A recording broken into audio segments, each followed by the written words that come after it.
Hi everyone, welcome to the latest Rapture mini bite. This week I am delighted to say we have Ashley Smith. Ashley's appeared with Rapture twice over the years. First in our production of The Sash by Hector Macmillan, and then subsequently in our production of Uncle Varric, John Byrne's wonderful adaptation of Chekhov's Uncle Vanya. Ashley will be performing for us today Mrs. Midas by Carol Ann Duffy.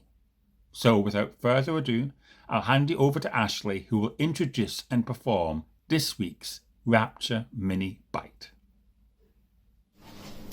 Hi everyone, I'm Ashley Smith. I've worked with Rapture on a couple of occasions and I was really delighted when they asked me to be part of their mini bites.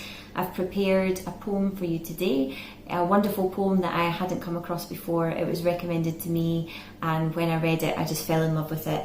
I think the imagery in it is beautiful. The fact that it is from the woman's perspective is really nice as well, and it just had lots of fun phrases to play with. So I hope that you enjoy it as well. I hope you find the humour in it as I did, and yeah, have a great one.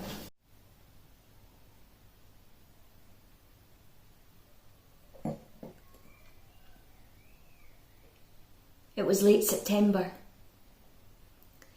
I'd just poured a glass of wine, begun to unwind while the vegetables cooked. The kitchen was filled with the smell of itself, relaxed. Its steamy breath gently blanching the windows.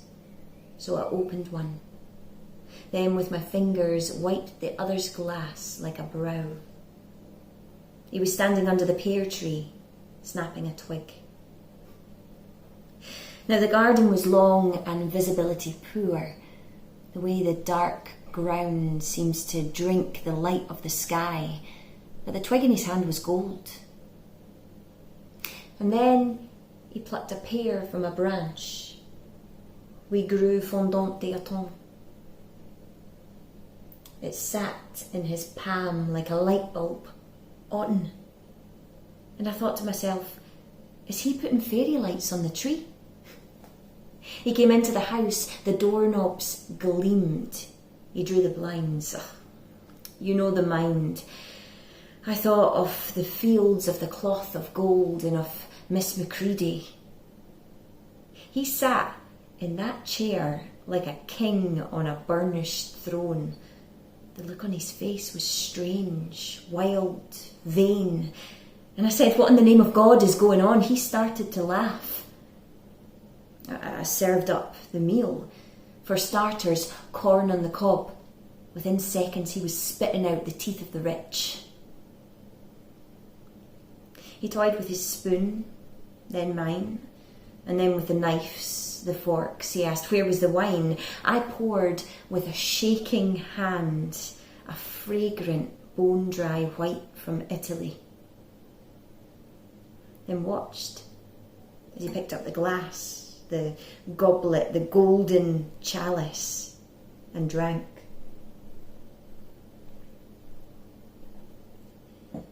It was then that I screamed.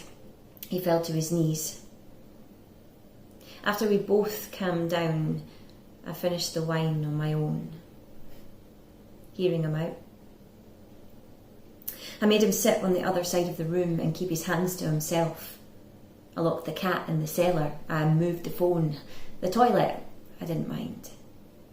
I couldn't believe my ears, how he'd had a wish. Look, we've all had wishes, granted. But who has wishes granted? Him. Do you know about gold? It feeds no one. Aurum soft, untarnished. Slakes no thirst. He tried to light a cigarette. I gazed, entranced, as the blue flame played on its luteous stem. At least, I said, you'll be able to give up smoking for good. Separate beds. In fact, I pushed a chair against my door, near petrified.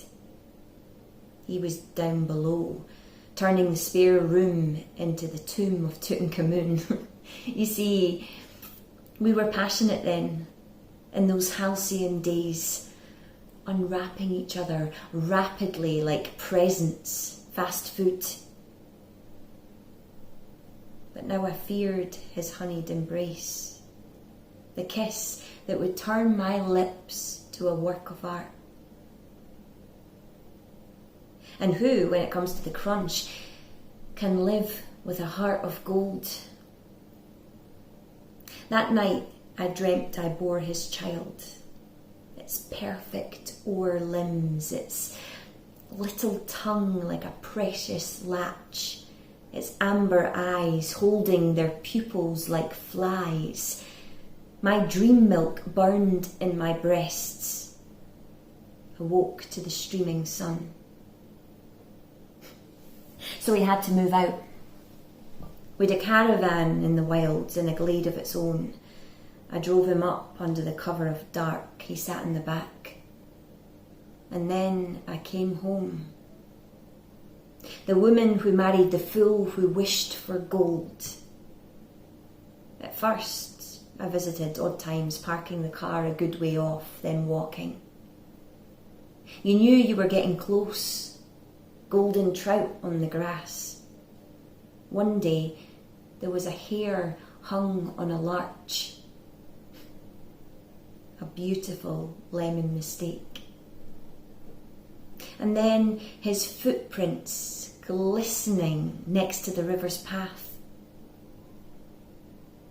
He was thin, delirious. Hearing, he said, Pan's music from the woods. Listen.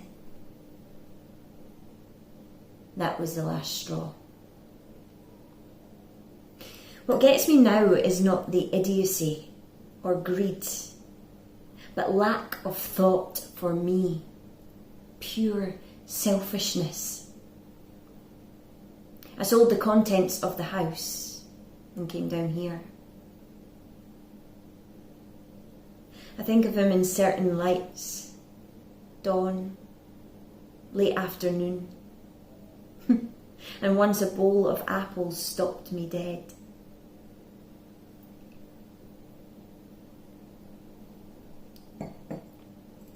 I miss most, even now, his hands, his warm hands on my skin, his touch.